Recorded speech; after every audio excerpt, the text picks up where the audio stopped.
part 5 of the Python tutorial. So today we are going to cover database operations, which is CRUD operations, so basically which stands for create, read, update, delete, and followed by which we will try to have some hands-on with IO operation, that is reading, writing.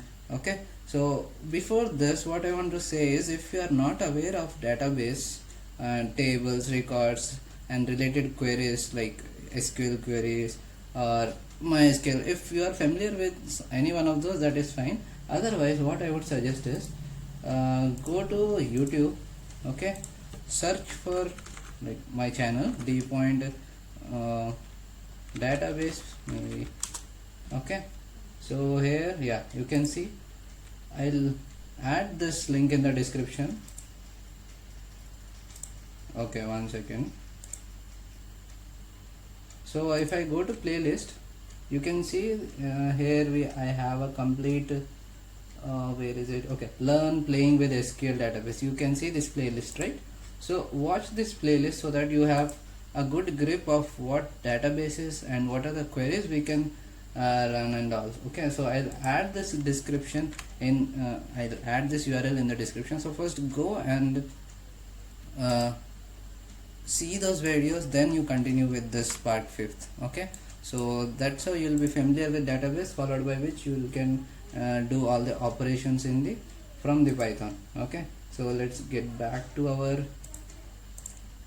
tutorial. Okay, so we are not going to use any like literal database. We are simply, okay, let's start coding, and then maybe while executing you can understand. Okay, so first I am importing a library called SQLite 3. So basically we are going to connect with the database which will give us a cursor. Okay, so what is a cursor? That is out of scope of this video, but assume that it is an in-memory database. So what in-memory database means, there is no literal database present somewhere in my system, but for demonstration purpose it is giving me a cursor with the help of which I can assume that there is a database and in which I can execute all the database related queries. I hope that is clear. Okay, so first we'll import a library called SQLite 3, and I'll import this as okay, SQL or MySQL, anything is fine. Okay, so this is like an alias. Okay, next I'll try to okay, database, this is my object, and I'll try to connect first.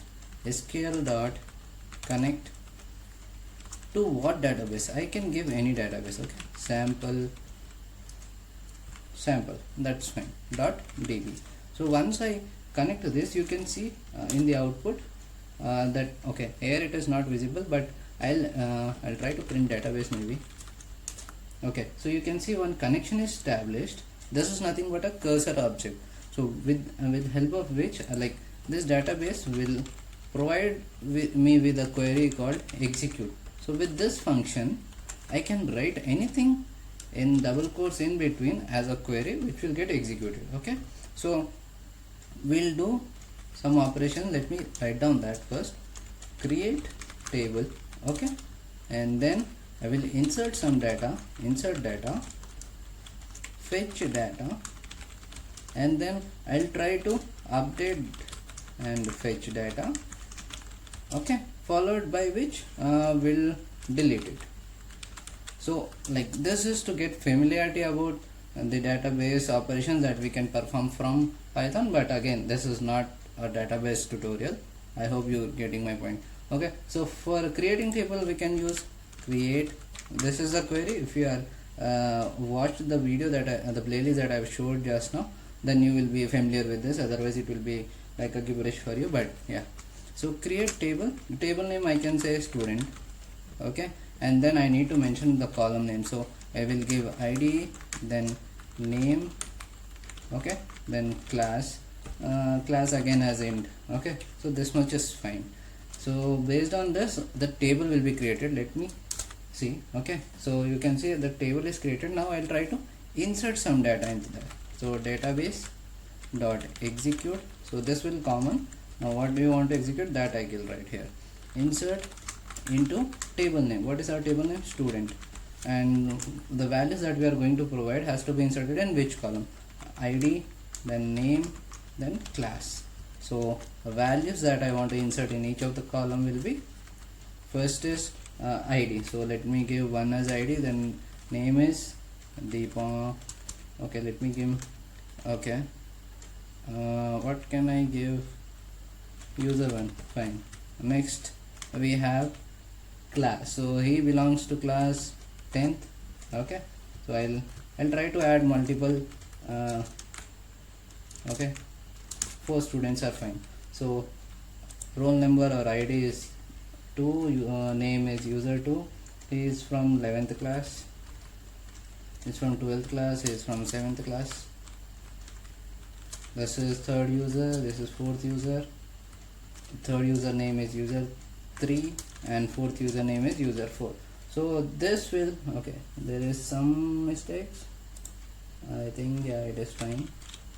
Okay, yeah, so here I am inserting 4 records, and again this records and all, if you are familiar with database concepts, that will be fine. So I'll execute, and now it is inserted in a table called student, which we created previously. Okay, now let's try to fetch that. So result set or result, whatever variable you want to create, you can create. Again I want to execute something, and using the query select star from table name is student, that's it, order by id desc. So this will basically fetch all the students and then order it based on the id number. Let's see, name db is not, okay, yeah, my bad, database, right, is it fetching, okay, result set. Now I'll print the result set. Okay, what happened, okay, this is an object, so we need to, if you have not seen the previous parts, just go and visit that. So in that, what we are doing is we are iterating over the object to see what are the results set. So results set, here as we can expect, we are getting 4 students record. So what we'll do, for student in result set, or we can say, this is good for understanding, students. Okay, let me print it here itself. I'll remove the unnecessary cell.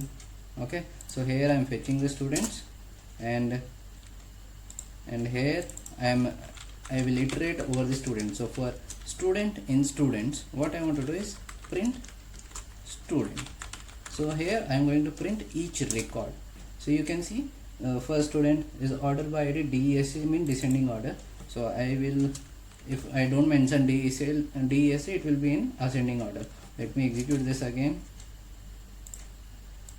Okay, so I can see first student whose name is user1 belongs to class 10. So I fetched all these records from the database. So here we covered, it's like we create a table, we inserted data, and we fetch a table. Okay, and now we can simply write the update queries and fetch it again. Okay, so let's update one of them.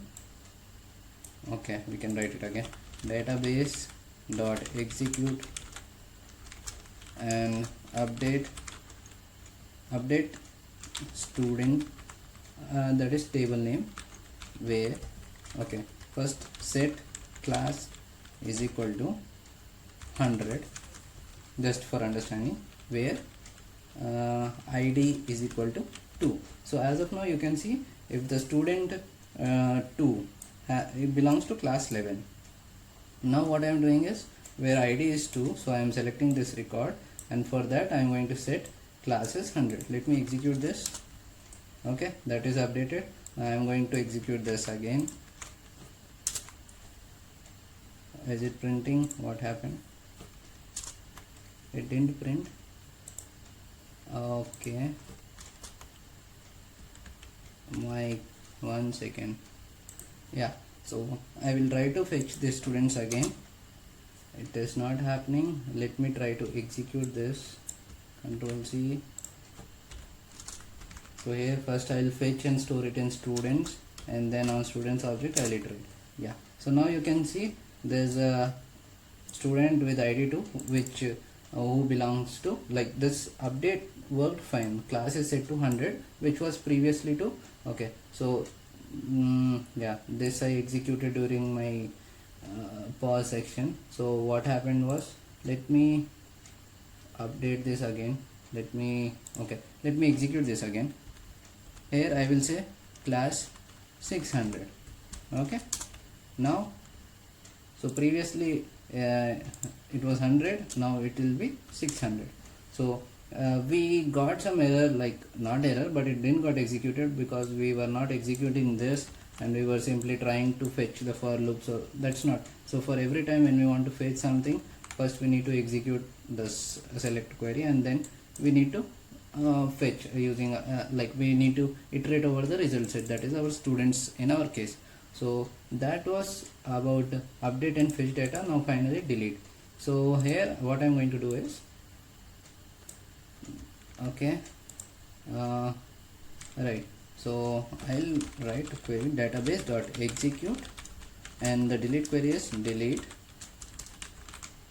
from table name, which is student, where id is greater than 2. So greater than 2 means 3 and 4 will be deleted. Okay, so that is executed. Now I am going to fetch all the remaining students.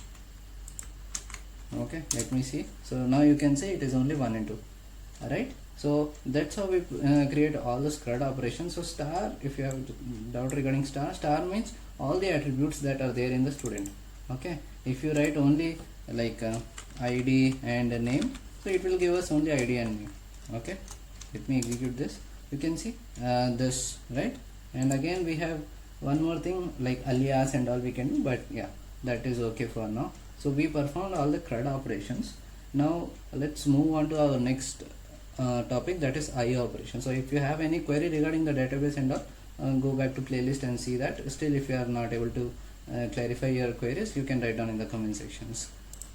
Okay, so for performing IO operations, first IO operations is like related to inputs and outputs. Yeah, that was just an abbreviation, but the first requirement for this will be having some file on which we can try out different operations. So if you don't have file created in the directory, like, let me try this command, print to working directory.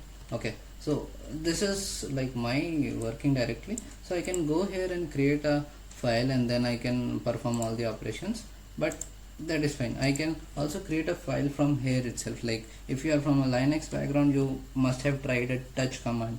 Okay, so similar to that, we have commands which we can use it directly from the Jupyter notebook. So that will be write file and the sample.txt. So this is a file that we have created, like after executing it will be created. So then like this is the first okay, first line of the file. Okay, similarly second line, third line, fourth line, fifth line. That's me second,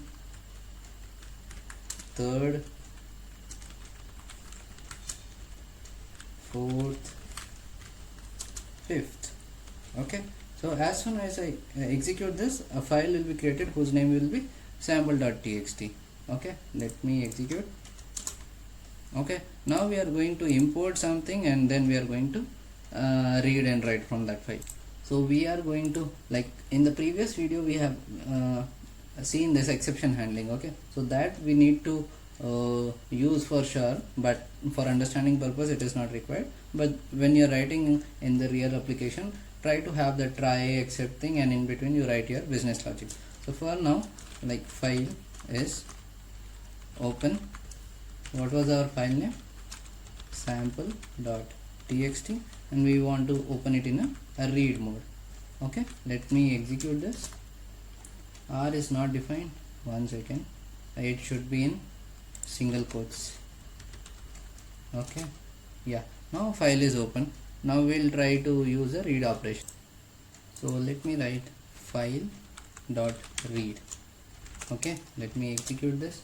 So you can see this is the first line, slash n means it is the next line, this is second line, third line, fourth line, fifth line. Okay, now if I try to execute it again, okay, let me copy this and paste this. Okay, so you can see there is nothing, because once we opened file, our cursor was pointing to this, that is the first alphabet, that is T, the first line, first alphabet.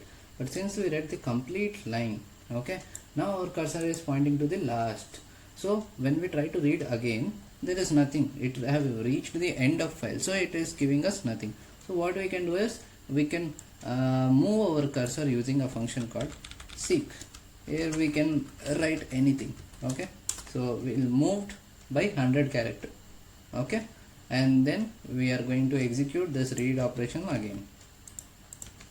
So let me execute this. You can see okay, so 100 characters from the backwards was this seek. Okay, let me, okay, that is fine.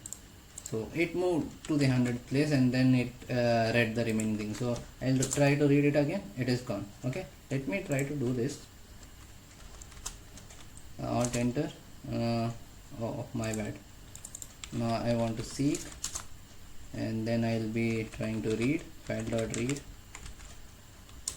Okay, so you see seek is expecting an index from which we want to start. Okay, so 0 means we went on to the 0th place, which is the beginning. Okay, similarly we'll have some negative indexing to move backward and forward, to start from the end of file, to read backwards. So that's how all those things will be there, but as of now 0 means we went to the T, that is first letter, and then we read. Okay, so that was our seek operation. Now we will try to read it line by line, because as of now you can see that there was a slash n which was showing that we are moving on to the next line, but the output is not correctly formatted. Okay, so for reading line by line, what we can do is first we will execute file.seek, like I can execute here itself, and that's fine. Now I'll say file, not read but read lines. So you can go through the documentation and you will get n number of such operations. Okay, so that's it for now. Now we'll go to write a file. So our file name was sample.txt, and instead of opening in the read mode, this time we are going to open it in the write mode. So the fact here is, if you don't mention whether it is a read, write or append mode, okay, the default value that it will take is the read mode. Now let's try to open it. File is equal to what was that? Open sample.txt, that is our file name. I want to open this as in write mode. Okay, so now we'll try to see how we are going to modify or update the content. Let's write one line, file dot write. This is the sample written in write mode. Okay, now let's try to go to file dot read lines. Okay, execute this. Read lines. Okay, it is not in readable mode, that's why we are getting like this. Okay, that's fine. So we'll try to have read. Still not readable. Okay, maybe I have to open it in read mode and then we have to write. Okay, so let's try to open the file in the write plus mode. Okay, this we executed. Now we'll try to read it. Okay, yeah. So when we try to open with the W plus, means we get more writes, like we can write as well as read.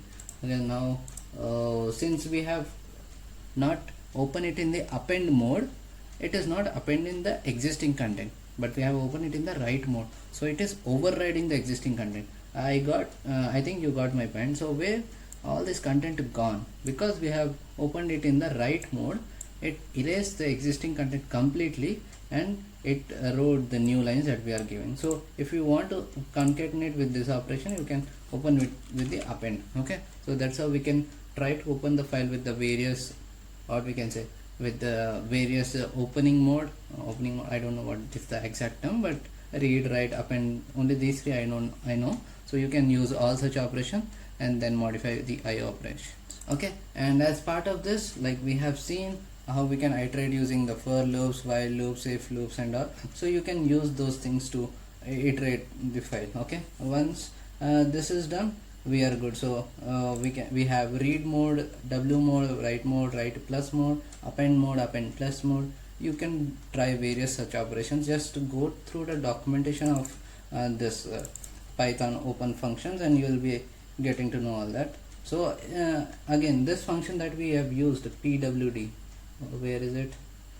okay, it is not there. So pwd means print the working directory, so it will show you like in which directory are you correctly pointing. Okay, so even if you have opened the note this workspace in one directory, you might be pointing to some other based on your settings or based on some previous executions. So pwd will come into picture at that time, like it will be helpful. Similarly, you can use various such system commands. So because pwd is nothing specific to Python, but you can use many such commands which is like related to your system. Okay, so that's all for now. That was all about the database and IO operations. If you have any queries regarding this, you can write down in the comment sections. Thank you.